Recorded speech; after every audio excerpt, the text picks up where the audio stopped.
Hi, this is Dan. Thanks for taking a look at Dimgaard.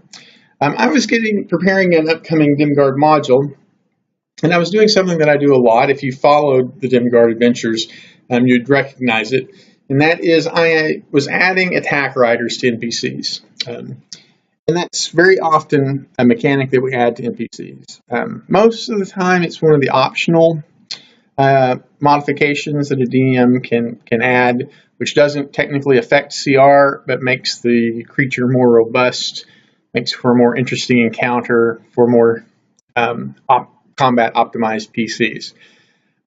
In this particular case, I was actually increasing CR, and we'll get into that in just a second. So if you look in the DMG on page 278, there is a brief sidebar about attack riders and how you're free to add them as long as you follow the other CR guidelines. It talks about changing the type of damage and so forth. And so if we look at the underlying CR guidelines, there are some attack riders that do increase CR, in particular if they increase damage per round. So if you are, for example, attaching a poison as an attack rider that does additional poison damage, and there's a lot of creatures that do that, then that's going to increase, that could potentially increase the CR if the damage is enough to take it up to the next level.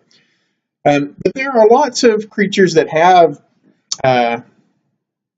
attack riders that are very powerful that do not increase CR because they don't affect the damage. So, for example, if you look at the Drow's poison, it doesn't deal damage.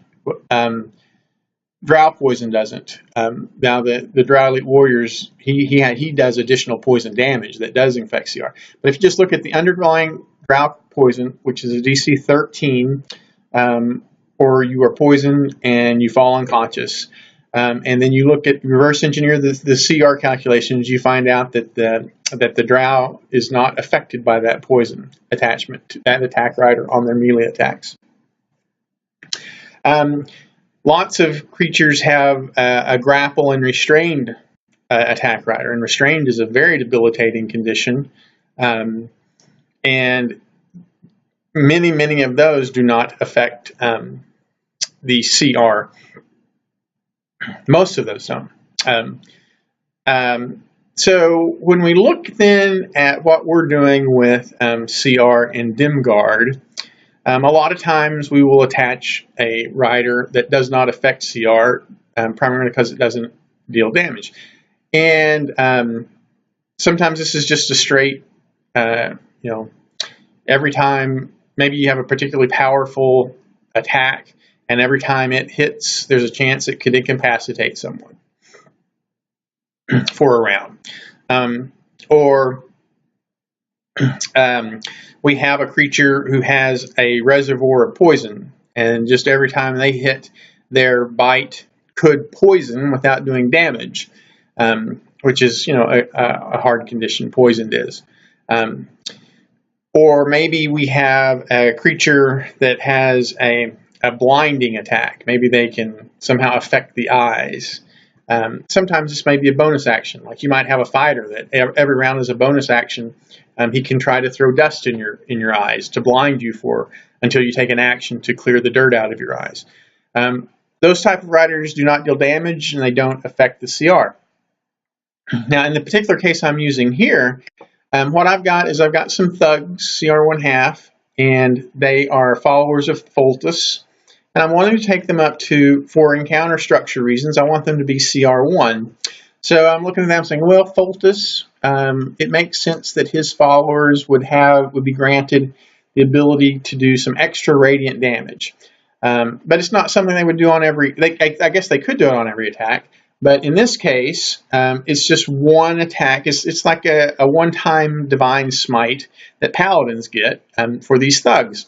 And the damage is enough so that they go from 10 damage per round, and it's a one-time day use, so it does an average of 48 on a hit. But they can only use it once a day.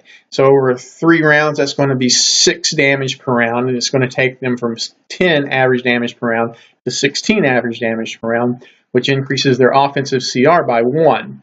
Do something else to increase their defensive CR by 1 category. And so that gives me the CR1 Bolton thug that I want. There are other ways to limit if you have a particularly powerful rider and you're like, man, I don't want to expose this to them ever. So for example, going back to the blinding attack. So maybe you've got a finesse attacker who has the chance to blind their opponent with every time they hit by striking the eyes, for example. You're like, well, I don't want that to be every time. I'm going to instead of being that in every attack hit, I'm going to make it to reflect the fact that he's got to position himself for that blinding strike. We'll make it a recharge. We'll put a recharge on it of 5 or 6 or 4 through 6, so that it's too powerful an effect for every round. And in that case, you may even remove the saving throw. It may just be it happens. You're blinded for a round from the strike, and then it goes away after 1 round, kind of like the monk's stun, which ends at the end of the monk's next turn. So that's what we do with attack riders. That's how it fits under the rules as written, and also how it fits into the Dimgaard modules as they are implemented. We make good use of them. They definitely make a difference. They make things more interesting. They can make things more challenging. And I hope you find this helpful, and thanks again for considering Dimgaard.